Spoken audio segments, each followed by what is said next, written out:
My name is Kathy Howland. I'm an English as a Second Language teacher at Orchard Hill Elementary School. I teach kindergarten through 6th grade English as a second language to students from many different backgrounds. Right now we have 16 different languages here at Orchard Hill represented. In this activity, the students did research about kites. They worked in cooperative groups. We established guidelines for the format of the unit, rules for cooperative learning, that they need to work together and share information.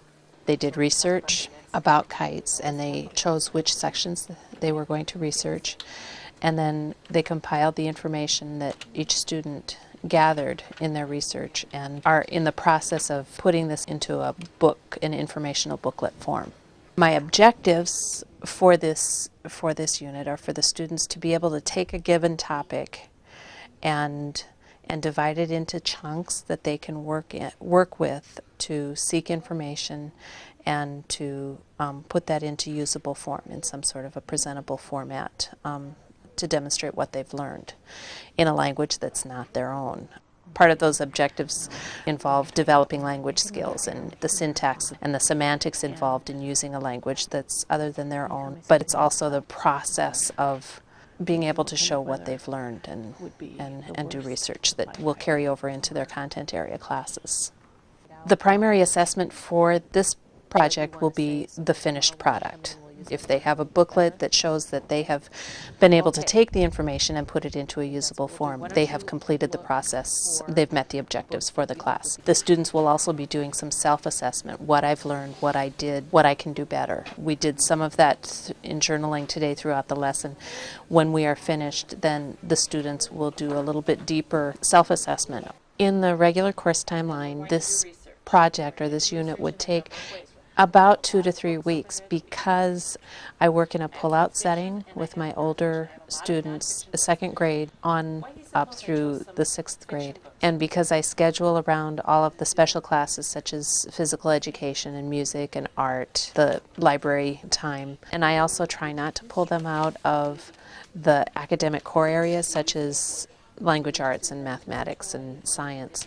It limits the time that I'm able to take the students, so I work with them for between 30 and 45 minutes a day. And in doing a research unit, by the time you get the books out and find out where you are and where you're going, it's time to send them back to class. So it spreads out, and it takes quite a long time to carry a project through to completion.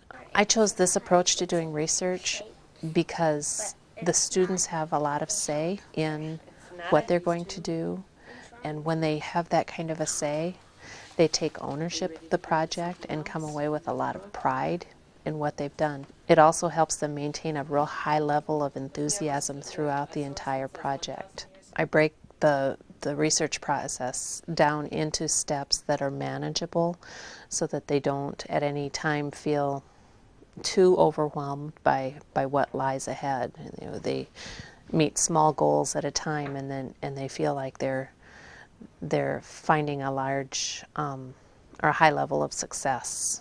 This entire project deals with information processing. The students have chosen a topic and they are breaking it into subtopics and then researching each of the subtopics and gathering information and bringing it together and putting it into a usable format to demonstrate what they have learned and what they have gained from this. So I guess to do research is to process information, and that's what this entire unit entailed.